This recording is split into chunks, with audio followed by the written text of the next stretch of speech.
Hi everyone, and welcome to the 5th episode of The Wanderer.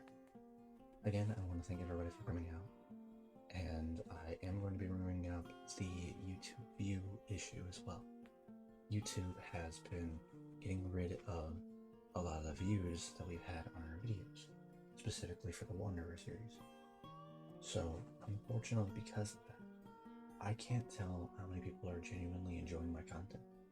So, if you are genuinely enjoying the content, please leave a like, a comment, or subscribe, any of those, which helps me see how many people who are actually enjoying this.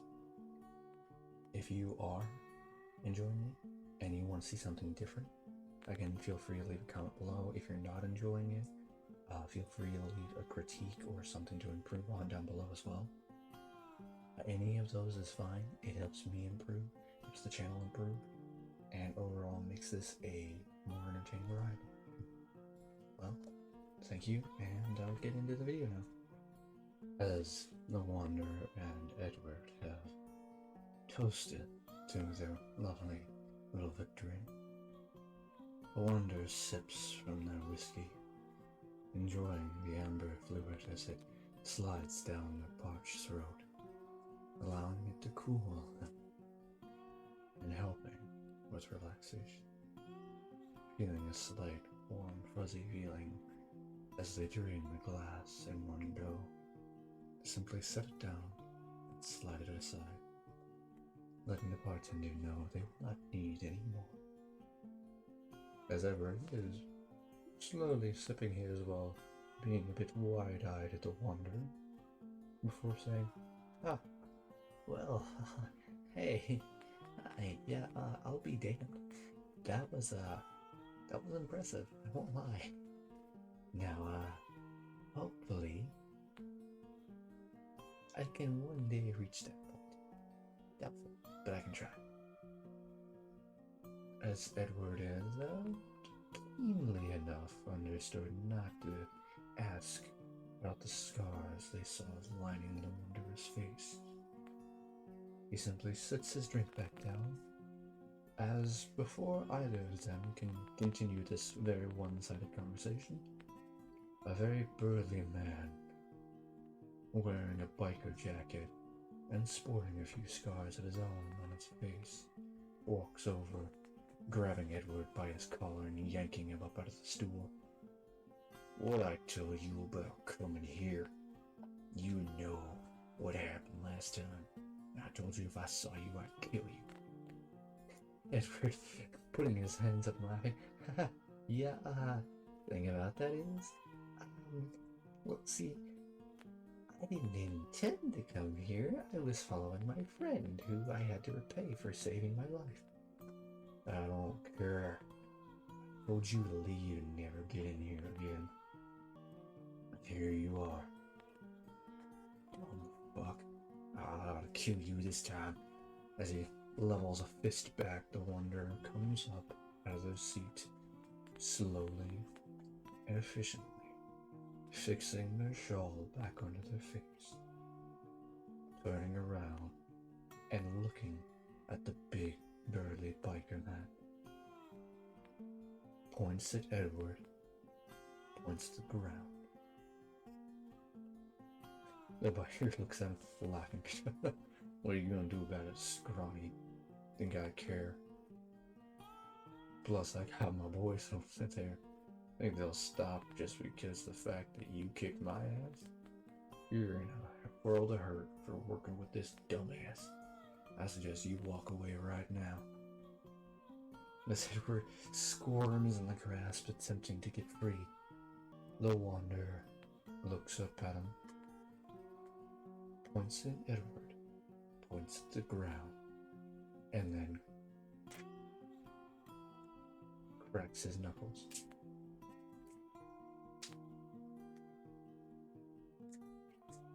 Simply telling him, put him down, or we'll have to fight. The big furry man laughs, dropping Edward in his ass, and reeling back to deliver a haymaker right into the Wanderer's face, As he attempts to, though, the Wanderer simply pushes the punch to the side, taking the palm of his hand and shoving the forearm at the big man as he attempts to deliver a hit. Then dashing forward, grabbing hold of the man's waist and shoving one of his knees deep into his crotch, dropping the man instantly. The Wanderer remembers a time back when their father told them, no matter how big a man is, hit him in the balls, he'll go down. It's a key weakness, very easily to exploit. Most people see it as a dishonorable or something. Let me tell you, there ain't no rules in a fight. Besides, the winner and the loser. And the winner usually gets to choose what happens to the loser. So don't be the loser. As their vision fades back into what is happening, they see 3 other big men come up with their biker jackets on.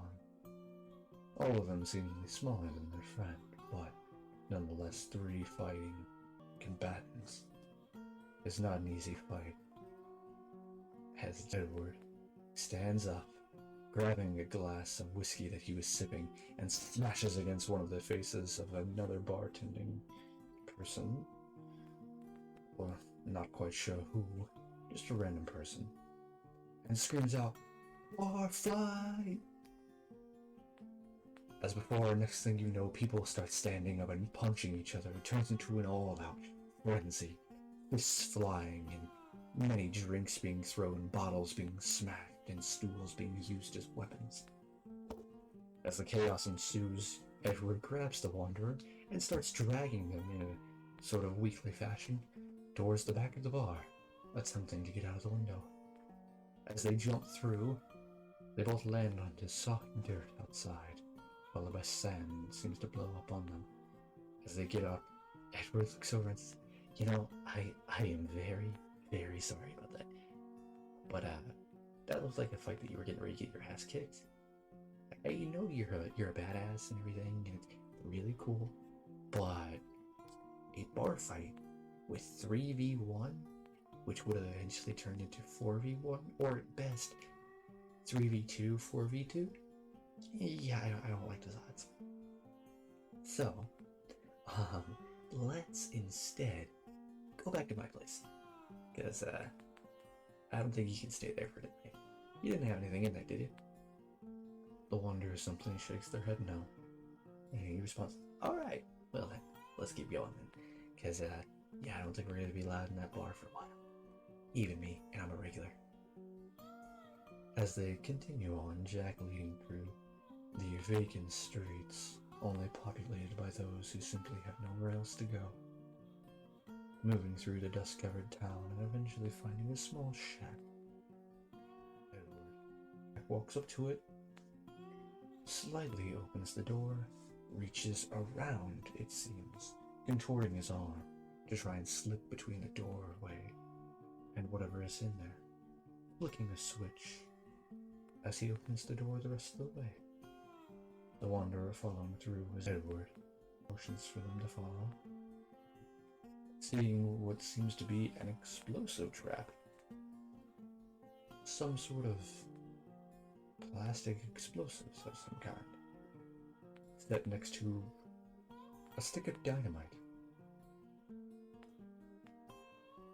that, for some reason, somehow, Edward has triggered the stick of dynamite to pull the wick and cause an explosion. This man seems craftier than he had yet appeared. Showing his expertise in explosives, seems to have shown how deadly he can be with the right preparation.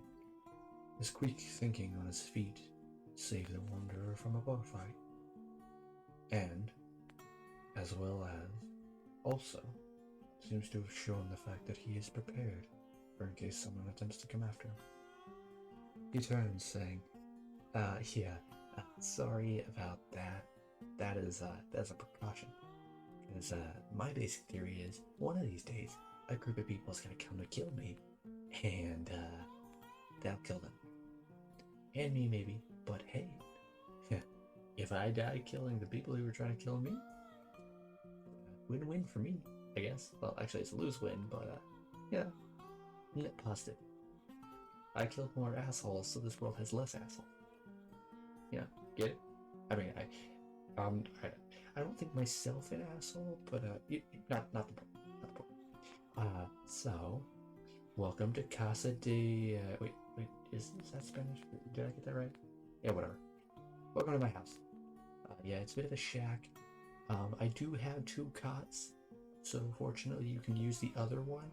It is just kind of hay and straws thrown together with a sheet over top of it, but it works. If it's any consolation, the only other one that I got is like a springy mattress that has some of the springs sticking out. What I typically sleep on. It's kind of comfy. Sometimes not so comfy though. Not the point. So feel free to make yourself at home. Please don't burn the place down, and don't touch anything that looks like an explosive, because it might kill us both.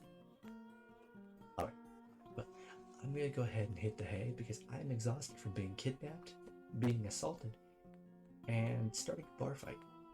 That was fun. Yeah. So, yeah, it's a little bit early.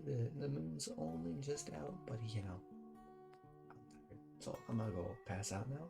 Bye. As Edward walks over and flops face forward onto his cot, with his face landing neatly into the square of his pillow.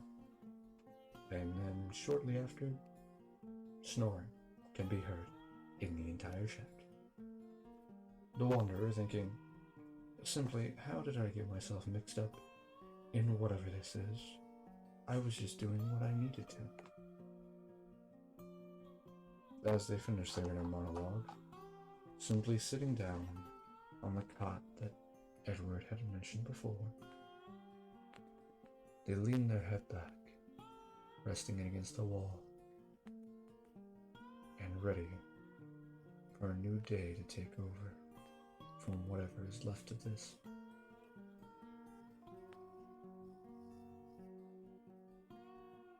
Well, thank you everyone for coming out to the end of another Wanderer episode.